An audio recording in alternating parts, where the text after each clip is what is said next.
आज हम डिस्कस करेंगे ऑर्डर ऑफ रिएक्शन। ठीक है, कल हमने रेट को डिस्कस किया था और रेट कांस्टेंट को डिस्कस किया था, उसके यूनिट। ठीक है। अच्छा, अब what is mean by order of reaction, और फिर हम मॉलिक्यूलरिटी में और ऑर्डर ऑफ रिएक्शन में डिफरेंस किस तरह करेंगे।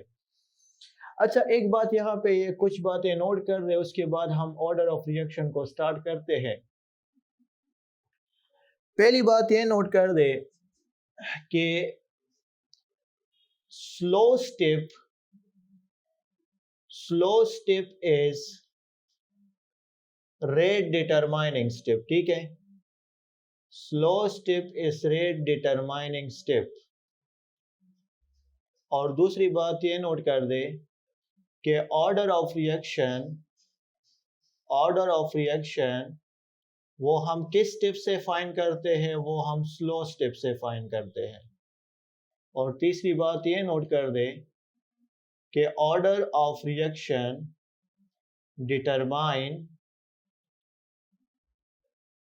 Determine experimentally. इसमें अब ये थर्ड वाला पॉइंट थोड़ा सा इम्पोर्टेंट है। ठीक है, मतलब आपसे ये पूछ सकते हैं कि ऑर्डर ऑफ रिएक्शन को आप एक्सपेरिमेंटली डिटरमाइन करोगे या थ्योरेटिकली डिटरमाइन करोगे, या आप दोनों बता सकते हैं। तो ऑर्डर ऑफ रिएक्शन को आप कभी भी एग्जैक्ट जो उसका आंसर होगा वो आप कभी भी थ्योरेटिकल नहीं बता सकते, मतलब उसका एग्जैक्ट वैल्यू जो होगा वो आपको एक्सपेरिमेंट से ही पता चलेगा। सो इसमें ये बात नोट कर दे कि ऑर्डर ऑफ रिएक्शन आप हमेशा एक्सपेरिमेंटली ही फाइंड करोगे। अच्छा, अब what is mean by order of reaction. इस टॉपिक को स्टार्ट करने से पहले ये कुछ बेसिक कंसेप्ट अपने पास नोट कर दे। कुछ थ्योरी पढ़ते हैं, this is a basic concept about order of reactions. Basic concept हमारे पास ये है कि लेट्स सपोज अगर मेरे पास एक रिएक्शन हो, मतलब मैं कहता हूं कि यहाँ पे ये 2A है और ये B है। ठीक है, और ये जाके एक प्रोडक्ट बना रहा है, AB कन्वर्टेड इनटू प्रोडक्ट। तो अब यहाँ पे मेरे पास दो लॉ है। एक लॉ को हम नाम देते हैं, this is called law of mass action. Law of mass action जो कि चैप्टर नंबर 7 में है। And the second one law is called rate law, जो अभी चैप्टर नंबर 9 में हम डिस्कस करेंगे।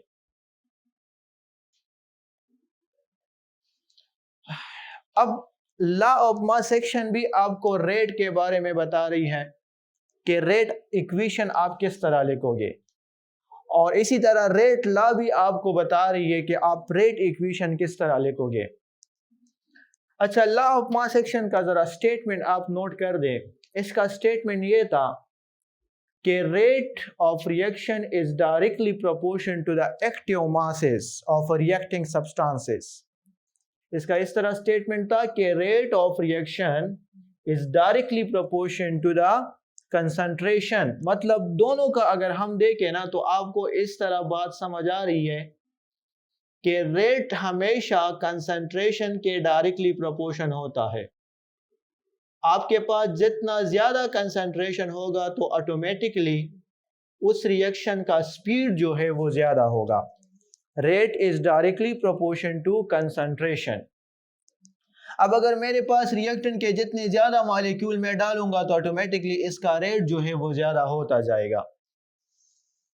अब लॉ ऑफ मास एक्शन के मुताबिक ये कह रहा है कि अगर आप इसका रेट इक्वेशन लिख रहे हो ना तो rate is equal two is directly proportion, और फिर डायरेक्टली को हटा दे, इक्वेशन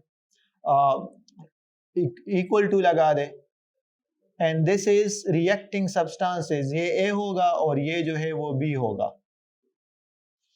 और ये 2 को हम कहां पे लिख रहे हैं, according to law of mass action. According to law of mass action ये 2 को हम ऊपर लिख रहे हैं। ठीक है, और यहाँ पे 1 कोफिशिएंट है तो यहाँ पे 1 होगा, जिस तरह हमने केमिकल इक्विलिब्रियम को डिस्कस किया था। अब लॉ ऑफ मास एक्शन आपको ये कह रही है ना कि अगर आपके पास रिएक्टेंट के जितने भी मॉलिक्यूल्स हैं, मतलब कोफिशिएंट आप उसके ऊपर लिख दें। अब ये कह रहा है कि इस सारे कोफिशिएंट को प्लस करे order of reaction according to law of mass action यहाँ पे 2 है और देखिए यहाँ पे 1 है, तो 2 + 1 क्या हो जाएगा, this is third.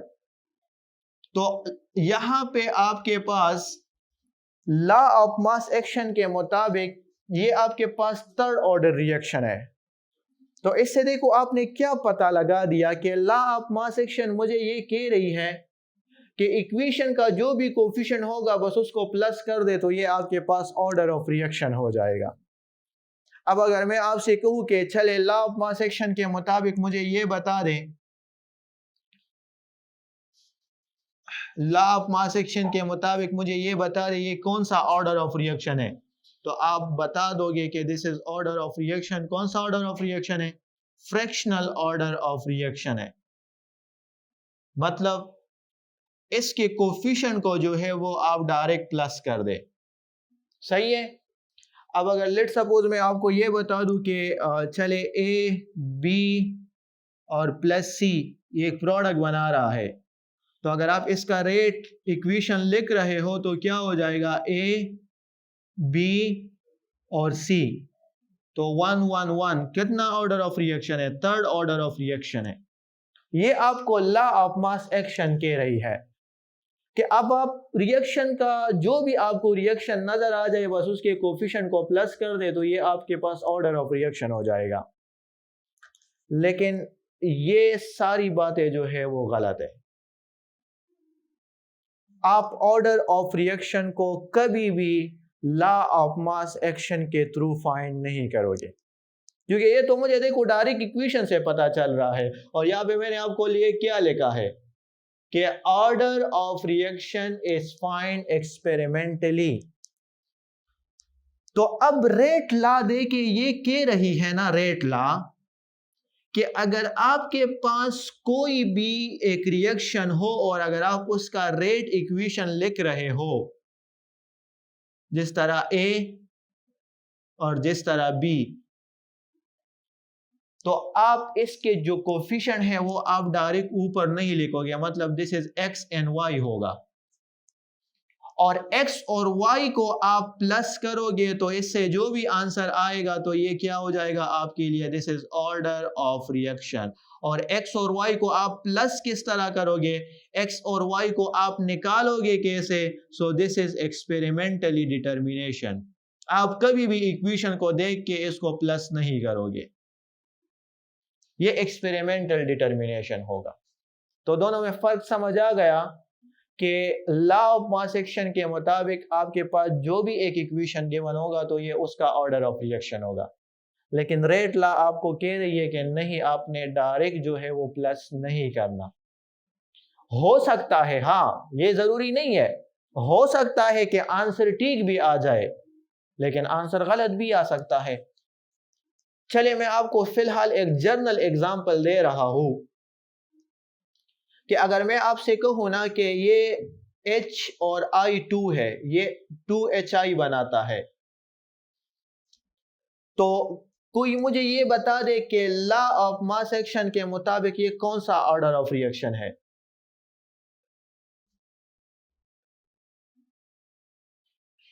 Yes, law of mass action के मुताबिक देखो 1 और 1 ये सेकंड ऑर्डर ऑफ रिएक्शन है।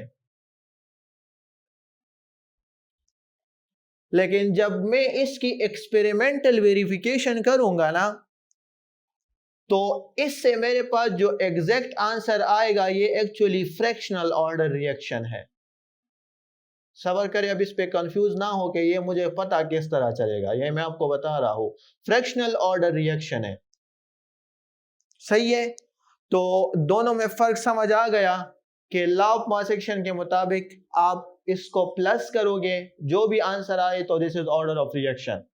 लेकिन रेट लॉ कह रही है कि नहीं, जो जितने भी रिएक्टेंट के आपके पास मॉलिक्यूल्स होंगे ना तो उसको आप डायरेक्ट प्लस नहीं करोगे, मतलब ये हम एक्सपेरिमेंटली डिटरमाइन करते हैं। हाँ हो सकता है आंसर ठीक भी आ जाए लेकिन हो सकता है कि आंसर गलत भी आ जाए, ये जरूरी नहीं है। तो इसकी जो एग्जैक्ट वैल्यू होगी वह आपको एक्सपेरिमेंट से ही पता चलेगा। सो जस्ट आपके पास ये दोनों पॉइंट्स क्लियर है कि अब आपने जब ऑर्डर ऑफ रिएक्शन बताना है ना तो आप किस लॉ को फॉलो करोगे, आप एक्चुअली रेट लॉ को फॉलो करोगे, आप डायरेक्ट कोफिशिएंट को जो है वो पावर में नहीं लेकोगे। अच्छा, इसके बाद ये नोट कर दे अपने पास ऑर्डर ऑफ रिएक्शन। तो आपको पता चल गया कि हाँ, एक्सपेरिमेंटली डिटरमाइन करेंगे, डायरेक्ट कोफिशिएंट को ऊपर नहीं शिफ्ट करते। फिलहाल ये कुछ एमसीक्यूज नोट कर दे। अगर आपसे पूछा हो कि ऑर्डर ऑफ रिएक्शन में भी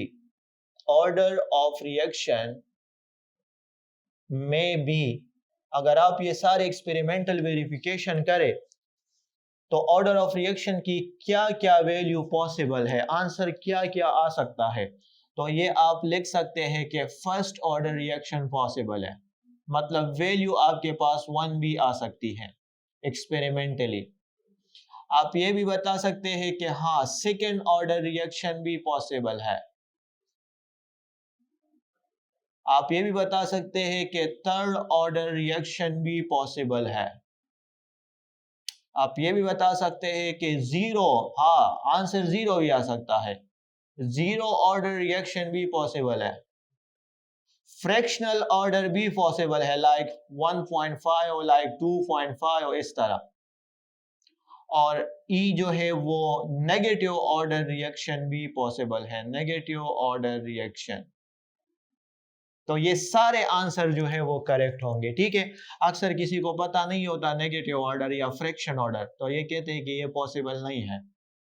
तो ये सारे आंसर जो है वो आ सकते हैं जब आप एक्सपेरिमेंटल वेरिफिकेशन करो, तो इसके पास आपके पास ये सारे आंसर आ सकते हैं।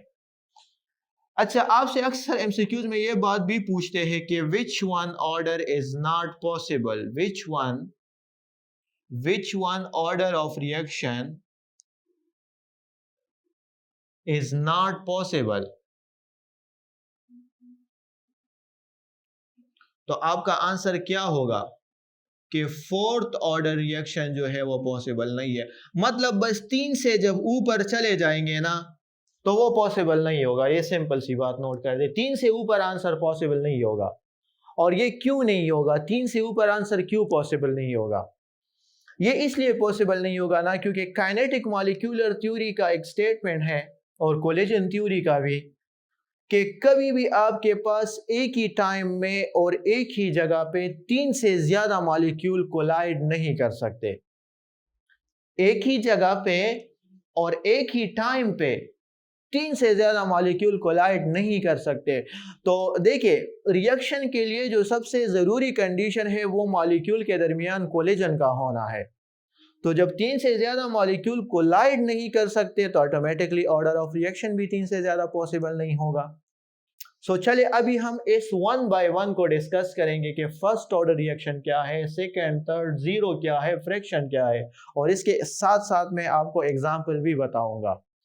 अच्छा, यहाँ पे एक और बात भी नोट कर दे कि बुक में आपके जो एग्जाम्पल लिखे हैं ना, बुक में के आपके जो एग्जाम्पल लिखे हैं, लेट सपोज अगर मैं आपसे बुक वाला एक एग्जाम्पल बता दूं कि 2HI है and this is converted into HN+I2, ठीक है, और बुक में लिखा है कि इसका जो रेट है, रेट स्टेप होगा, तो वो क्या है कि दिस इज HI और ये 2 को किधर शिफ्ट किया है, ये ऊपर, और लिखा है कि this is a second order reaction. तो अब आपका क्वेश्चन होगा कि अभी तो सर ने बता दिया कि इक्वेशन को आप ऊपर शिफ्ट नहीं करोगे, तो आपने तो ऊपर शिफ्ट किया, मतलब इसको हम एक्सपेरिमेंटली डिटरमाइन करेंगे, मुझे पता नहीं चलेगा कि ये 1 है, 2 है, 3 है, क्या है। सो बात सुने, कभी भी जो है वो आप एक रिएक्शन का, तो हर एक रिएक्शन का एक्सपेरिमेंटल वेरिफिकेशन तो पेपर में नहीं कर सकते ना। तो ये बात नोट कर दे, मैंने आपको 2 पॉसिबिलिटी बता दी कि हो सकता है कि जब आप ऑर्डर ऑफ रिएक्शन बता रहे हो, मतलब एक्सपेरिमेंटल वेरिफिकेशन कर रहे हो ना, ठीक है, तो आपके पास जो एक्सपेरिमेंटल वेरिफिकेशन से जो आंसर आता है वो मतलब इसके कोफिशिएंट का सेम भी हो सकता है, और एक्सपेरिमेंटल वेरिफिकेशन से जो आंसर आता है वो इसके कोफिशिएंट से डिफरेंट भी हो सकता है। तो ये अभी से नोट कर दे कि बुक के जो आपके एग्जाम्पल लिखे हैं ना, इसको एक्सपेरिमेंटल वेरिफिकेशन के बाद आपके बुक में लिखा है। मतलब अगर मैं यहाँ पे ये 2 लिख रहा हूं ना, तो ये एक्चुअली मैंने लॉ ऑफ मास सेक्शन को देख के नहीं लिखा। ये बुक में बुक वालों ने इसकी एक्सपेरिमेंटल वेरिफिकेशन की है और एक्सपेरिमेंटल वेरिफिकेशन से ये आंसर 2 आया है, तो जब जस्ट मैंने यहाँ पे 2 लिखा है। अगर कहीं पे मैं 2+1 लिख रहा हूं ना बुक में, तो वो एक्सपेरिमेंटल वेरिफिकेशन के बाद वो आया है, क्योंकि यहाँ पे देखो हजारों किस्म के रिएक्शन है, तो मैं किस किस रिएक्शन का एक्सपेरिमेंटल वेरिफिकेशन फाइंड करूंगा। तो बुक में जो आपके एग्जाम्पल जब आप देखोगे ना, आप जो भी देखे बुक उठा दे, तो उसी एग्जाम्पल में आपको यही लग रहा है कि जो कोफिशिएंट को आप प्लस करोगे तो वही ऑर्डर ऑफ रिएक्शन भी आएगा। तो एक्चुअली ये उन लोगों ने एक्सपेरिमेंटल वेरिफिकेशन के बाद जो है ये वाले एग्जाम्पल लिए हैं। लेकिन मैं आपको साथ साथ में इसके एक्सेप्शनल भी पढ़ाऊंगा, ठीक है। मतलब जो बुक वाले एग्जाम्पल है वो भी पढ़ेंगे, लेकिन हो सकता है कि आप 1 2 मतलब इसी तरह जब आप इन दोनों को प्लस करोगे तो आंसर 2 आ रहा है, लेकिन हो सकता है एक्सपेरिमेंटल वेरिफिकेशन इसका कोई और हो। तो इसमें हम एक्सेप्शनल केसेस भी डिस्कस करेंगे जो आपके बुक में गिवन नहीं है, ठीक है। तो इस बात की समझ आ गई ना कि हम बुक वाले पहले एग्जाम्पल करेंगे, तो बुक वाले में जो आपको जो भी एग्जाम्पल नजर आएगा, तो जब आप उसके कोफिशिएंट को प्लस करोगे तो वही ऑर्डर ऑफ रिएक्शन भी होगा। लेकिन साथ साथ हम जो है इसके जो एक्सेप्शनल केसेस है, मतलब हो सकता है कि आप उसको प्लस कर दे और वो आंसर ना आए। लेट्स सपोज इस तरह मैं आपको एक एग्जांपल लेता हूँ ना, जो कि ईटा में आया था। ये पुराने वाले बुक में मौजूद था, हो सकता है आपके नए बुक में ना हो। ये चीज गिवन थी, ये वाली, बस एक प्रोडक्ट लिखा था ना, और एमसीक्यूज में था कि ये बता दे ये कौन सा ऑर्डर ऑफ रिएक्शन है। तो लग कौन सा रहा है, सेकंड ऑर्डर लग रहा है ना, लेकिन ये एक्चुअली क्या है, this is the first order reaction. तो साथ साथ में हम इसी तरह एक्सेप्शनल केसेस भी डिस्कस करेंगे, और अक्सर ये एक्सेप्शनल केसेस से क्वेश्चन आता है कि लग तो आपको कोई और रहा मतलब लगा होगा, लेकिन जरूरी नहीं है कि वो हो। और इसमें एक और भी नोट कर दें, ABCDEFE और F के सोडो फर्स्ट ऑर्डर रिएक्शन, सोडो फर्स्ट ऑर्डर रिएक्शन भी पॉसिबल है। तो ये सारे जो है हम 1 बाय 1 अभी डिस्कस करते हैं। ओके, अब 1 बाय 1 हम डिस्कस करते हैं ऑर्डर ऑफ रिएक्शन। लेकिन ये पॉइंट नोट कर दे कि आपको ये बात पता है कि rate is directly proportion to concentration, ठीक है। Rate is directly proportion to concentration.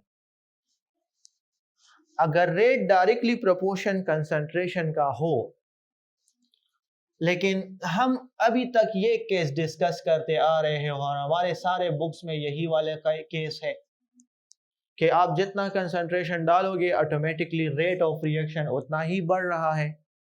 लेकिन एक दो पॉइंट मैं आपको और भी बता रहा हूं कि रेट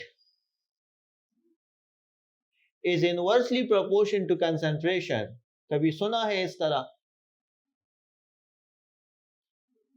कि आप जितना कंसंट्रेशन बढ़ा रहे हो तो रिएक्शन का स्पीड कम होता, मतलब उस रिएक्शन का स्पीड जो है वो कम होता जा रहा है। पहले वाले में आप जितना कंसंट्रेशन बढ़ा रहे हो रिएक्शन का स्पीड ज्यादा होगा, इसमें आप जितना कंसंट्रेशन बढ़ा रहे हो रिएक्शन का स्पीड कम होगा। लेकिन इस तरह भी पॉसिबल है कि rate of reaction is independent to concentration। आप कंसंट्रेशन बढ़ा दो कम करो कोई भी फर्क नहीं पड़ने वाला, रिएक्शन के स्पीड में कोई भी फर्क पड़ने वाला नहीं है। तो अभी तक तो आप यही पहला वाला पॉइंट डिस्कस करते आ रहे हो, लेकिन अभी हम ये तीनों डिस्कस करेंगे। ये बात नोट कर दे कि जब भी आपके पास कुछ इस तरह सिचुएशन हो कि rate of reaction is directly proportion to concentration, तो आप अपने जहन में डायरेक्ट लाए कि हाँ, या तो ये फर्स्ट ऑर्डर रिएक्शन होगा, या तो ये सेकंड ऑर्डर होगा, और या तो ये थर्ड ऑर्डर रिएक्शन होगा। अगर एक रिएक्शन एक्सपेरिमेंटली आप बता रहे हो ना, और अगर उसका answer first order, second order या थर्ड ऑर्डर आ गया, तो बस आप जितना कंसंट्रेशन बढ़ाओगे ऑटोमेटिकली उसका स्पीड बढ़ेगा। तो देखिए हमारे बुक में सिर्फ फर्स्ट सेकंड थर्ड ऑर्डर ही लिखा है, ये बाकी ऑर्डर नहीं लिखे। तो इसलिए उन लोगों ने सिर्फ ये वाला पॉइंट मेंशन किया है कि रेट जो है वो कंसंट्रेशन के डायरेक्टली प्रोपोर्शन है। लेकिन बात सुनिए, ये भी पॉसिबल है, और जब आप वो एक्सपेरिमेंटल वेरिफिकेशन कर लो ना, और अगर उधर से आपके पास नेगेटिव आंसर आ गया, मतलब -1 वगैरह या -2 जो भी आंसर आया, तो आप ये डायरेक्ट समझ जाए कि हाँ, ये वाला सिचुएशन मेरे पास नेगेटिव ऑर्डर रिएक्शन के लिए ठीक होगा। ये एमसीक्यूज अक्सर इस तरह भी आ सकता है कि rate of reaction is inversely proportion to concentration for dash order reaction, तो आप लिखोगे कि हाँ, नेगेटिव ऑर्डर रिएक्शन के लिए बात ठीक है। और ये भी पॉसिबल है कि rate is independent to concentration. आप कंसंट्रेशन बढ़ा दे, कम करे, उसकी स्पीड पे कोई असर ही पड़ने वाला नहीं है, तो आप कहो कि हाँ, ये वाली बात भी ठीक है, लेकिन किस ऑर्डर के लिए ठीक है? जीरो ऑर्डर रिएक्शन के लिए ठीक है। अभी समझ आ गई कि ये तीनों पॉसिबिलिटी है, लेकिन this one only for first second third order, this one is only for negative order reaction, and this one is only for zero order reaction. चले, ये तीनों तो सिंपल आसान है ना, ये तो आपके बुक में भी लिखा है एग्जाम्पल। एक्चुअली मुश्किल ये वाले हैं, तो हम पहले ये आसान से थोड़ा सा स्टार्ट लेते हैं। इधर देखे सारे कि फर्स्ट ऑर्डर रिएक्शन है, ठीक है, फर्स्ट ऑर्डर रिएक्शन, और इसी तरह second order reaction,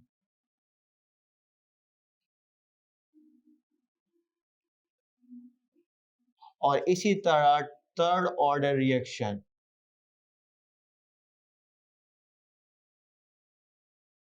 first, second and third order reaction. आपके पास कोई भी एक जर्नल रिएक्शन ले ले जिसमें एक कन्वर्ट हो रहा है, किधर एक प्रोडक्ट बनाता है, तो अब आप ये नहीं कह सकते कि ये फर्स्ट ऑर्डर है, या ये सेकेंड ऑर्डर है, या ये थर्ड ऑर्डर है।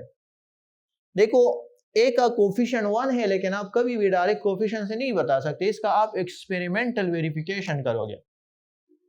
अच्छा, आपके जहन में ये पॉइंट भी आ रहा है कि मैं किस तरह एक्सपेरिमेंटल वेरिफिकेशन करूंगा, तो वो मैं आपको फ्रैक्शन ऑर्डर से समझा दूंगा कि एक्सपेरिमेंटल वेरिफिकेशन आप किस तरीके से करोगे, ठीक है। तो चले, फर्स्ट ऑर्डर रिएक्शन के लिए अगर मैं आपसे कहूं कि फॉर एग्जांपल ये रिएक्शन फर्स्ट ऑर्डर है, तो आप इसका रेट ला किस तरह लिखोगे? आप लिखोगे कि ए के को बस मैंने 1 ले लिया, ठीक है, बाकी कल के हमने डिस्कस किया था। और अगर ये फर्स्ट ऑर्डर हो तो एक्सपेरिमेंटली ऊपर आंसर क्या आएगा? 1 आएगा। लेकिन हो सकता है कि मैं इस रिएक्शन का एक्सपेरिमेंटल वेरिफिकेशन करूं तो आंसर क्या आ जाएगा ऊपर? वो 2 भी आ सकता है, एंड दिस 1 2 मैंने एक्सपेरिमेंटली डिटरमाइन करना है स्लो स्टेप रिएक्शन से। और ये भी पॉसिबल है कि हो सकता है आपके पास जो ए के ऊपर आंसर हो, पावर हो, वो 3 आ जाए, तो मैं फिर कह सकता हूँ कि हाँ, ये reaction first order, second order या थर्ड ऑर्डर रिएक्शन है। तो फर्स्ट ऑर्डर रिएक्शन को आप इस तरह लिखोगे कि 1 होगा, सेकंड 2 होगा, ऊपर थर्ड जो है वो 3 होगा। एग्जाम्पल को फिलहाल जरा देखें, या एग्जाम्पल से पहले, एग्जाम्पल मैं आपको फिर लास्ट में बताता हूं, ये पॉइंट जरा आप नोट कर दें।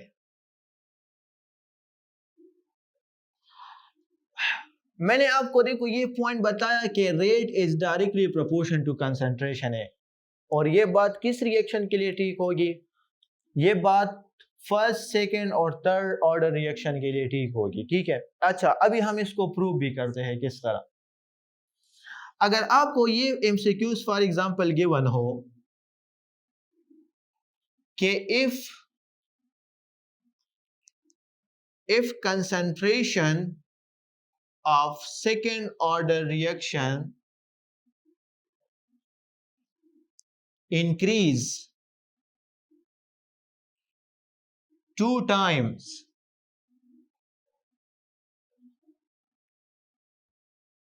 what is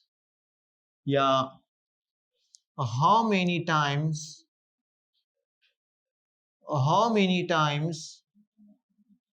rate will be increase? तो फिर आपको ये बात पता होनी चाहिए कि सेकेंड ऑर्डर रिएक्शन है, तो सेकेंड ऑर्डर रिएक्शन को मैं इस तरह लिखूंगा। तो आप यहाँ पे पहले सेकेंड ऑर्डर रिएक्शन का जो जनरल रिप्रेजेंटेशन है वो आप लिख दे इस तरह कि ऊपर 2 होगा। आप स्टेटमेंट को जरा रीड करें कि if the concentration of second order is increase 2 time, तो कंसेंट्रेशन की बजाय मैं क्या लिखूंगा? 2 लिखूंगा ना। तो 2 स्क्वायर आंसर क्या आ रहा है? रेट कितने टाइम्स बढ़ रहा है? 4 टाइम्स बढ़ रहा है। चले, हो सकता है 2 टाइम्स के बजाय मैं आपसे कहूं कि यहां पे रिएक्टेंट का कंसंट्रेशन 3 टाइम इंक्रीज करे, तो फिर कितने टाइम्स बढ़ेगा रेट? 8 टाइम्स बढ़ जाएगा। हो सकता है मैं आपसे कहूं कि रिएक्टेंट का कंसंट्रेशन 4 टाइम्स बढ़ा दे, तो फिर रेट कितने टाइम्स बढ़ जाएगा? 16 टाइम्स बढ़ जाएगा। समझ आ गई? तो देखिए ये वाली बात प्रूफ हो रही है ना। जितना आप कंसंट्रेशन बढ़ा रहे हो ऑटोमेटिकली रेट ऑफ रिएक्शन उतना बढ़ रहा है। सो इट्स क्लियर, ये वाली बात क्लियर है।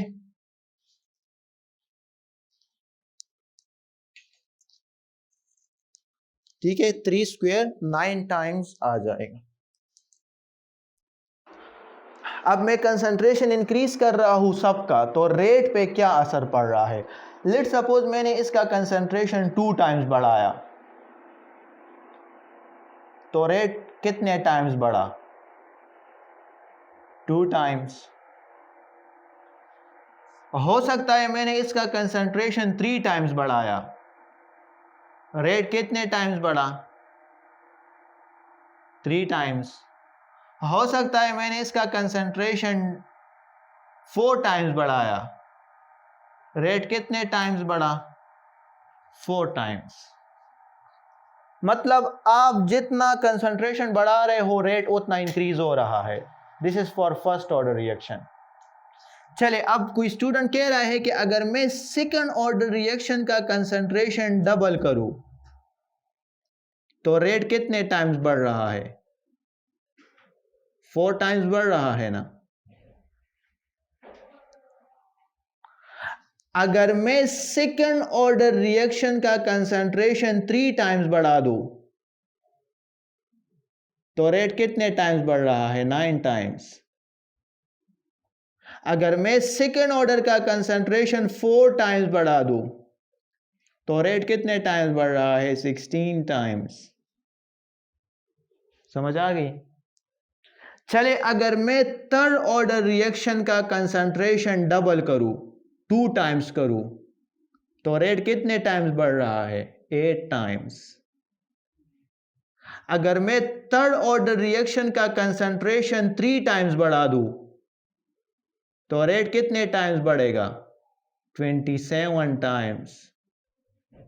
और अगर मैं थर्ड ऑर्डर रिएक्शन का कंसंट्रेशन 4 टाइम्स बढ़ा दूं तो रेट कितने टाइम्स बढ़ेगा? 64 टाइम्स। समझ आ गई? तो ये एमसीक्यूज भी आपसे पूछते हैं कि थर्ड ऑर्डर रिएक्शन का कंसंट्रेशन 4 टाइम्स बढ़ा दे तो रेट पे क्या असर पड़ेगा? तो आप कहो ये 64 टाइम इंक्रीज होगा। सेकंड ऑर्डर का 3 टाइम्स बढ़ा दें, कितने टाइम इंक्रीज होगा? तो आप बता सकते हैं कि हाँ 9 टाइम इंक्रीज होगा। सो ये एमसीक्यूज क्लियर है सबके? ओके, चलिए इसका स्टेटमेंट थोड़ा सा उलट करते हैं। स्टेटमेंट अगर मैं आपसे ये कहूँ, इसमें तो देखो मैंने आपको वो पहले वाले एमसीक्यूज लिख दिया कि आप जितना कंसंट्रेशन बढ़ा रहे हो, रेट ऑफ रिएक्शन का आंसर आप इसी तरह कैलकुलेट कर सकते हो, कितने टाइम्स रेट ऑफ रिएक्शन बढ़ रहा है। चले इसको स्टेटमेंट थोड़ा सा चेंज करते हैं। अब अगर मैं आपसे कहूं कि when concentration of reactant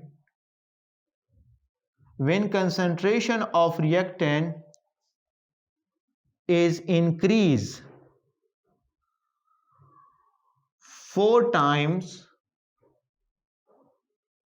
the rate of reaction will increase 64 times. Find order of reaction. तो बस देखिए यही कंसेप्ट है, कितने टाइम्स बढ़ाया, फर्स्ट ऑर्डर का कंसंट्रेशन देखो आपको लिखा है, अब आपको ऑर्डर पता नहीं है लेकिन आपको यह बताया है कि मैंने 4 टाइम्स बढ़ाया है कंसंट्रेशन। तो जब मैं वही 4 आंसर फर्स्ट ऑर्डर में पुट करूं तो आंसर 4 आ रहा है। अगर मैं वही 4 टाइम कंसंट्रेशन सेकंड ऑर्डर में पुट करूं तो आंसर 16 आ रहा है। और अगर मैं वही 4 टाइम कंसंट्रेशन थर्ड ऑर्डर में पुट करूं तो आंसर 64 आ रहा है। तो मुझे क्या लिखा है, तो यहां पे करेक्ट आंसर क्या हो जाएगा? ये कौन सा ऑर्डर ऑफ रिएक्शन होगा? Third order of reaction. अभी समझ आ गई? तो इस तरीके से भी आप ऑर्डर ऑफ रिएक्शन उसको बता सकते हैं। आपको ऑलरेडी बताया है कि इतने टाइम कंसंट्रेशन ज़्यादा करूं और रेट इतने टाइम्स बढ़ रहा है, तो ऑर्डर ऑफ रिएक्शन क्या होगा? पहले में आपको ऑर्डर ऑफ रिएक्शन गिवन था, आपने रेट ऑफ रिएक्शन फाइंड करना था। सो इन दोनों में समझ आ गई डिफरेंस?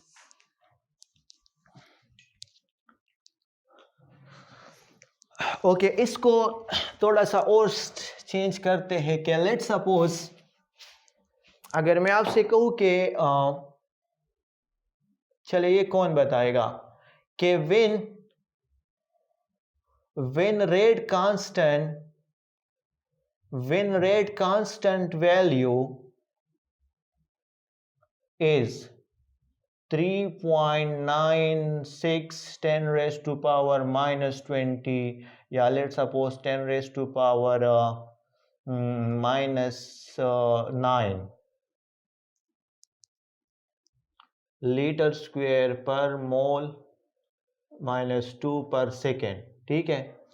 रेट कांस्टेंट की ये वैल्यू है।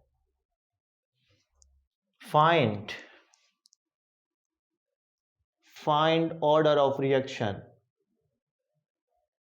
एनीवन, कौन बताएगा? फर्स्ट, सेकेंड, थर्ड, 0 या 5, नॉट प्रेडिक्टेबल या मुझे पता नहीं है, इससे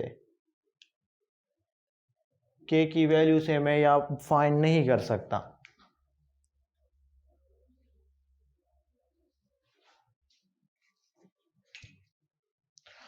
अच्छा, एमसीक्यूज क्या है? एमसीक्यूज में अब आपको लिखा है कि के की ये वैल्यू है, रेट कांस्टेंट की ये वैल्यू है, और मुझे बता रहे कि ये कौन सा ऑर्डर ऑफ रिएक्शन है। जब के की इतनी वैल्यू आती है तो कौन सा ऑर्डर ऑफ रिएक्शन होगा? Anyone? Okay, third order. Third order क्यों है? बिल्कुल, गुड।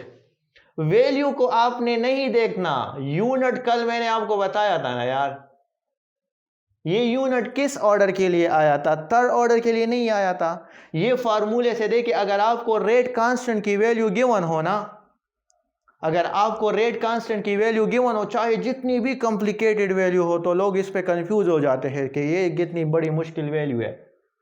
वैल्यू को आप इग्नोर करें, आप यूनिट को देखे, बस वो यूनिट के लिए देखो मोल पर लीटर, इस तरह 1 - n पर सेकेंड। पहले इस पे 1 पुट करे, फिर 2 पुट करे, फिर 3 पुट करे, जिससे भी ये वाला यूनिट आ जाए तो आप डायरेक्ट समझ जाए कि हाँ ये वाला ऑर्डर ऑफ रिएक्शन है।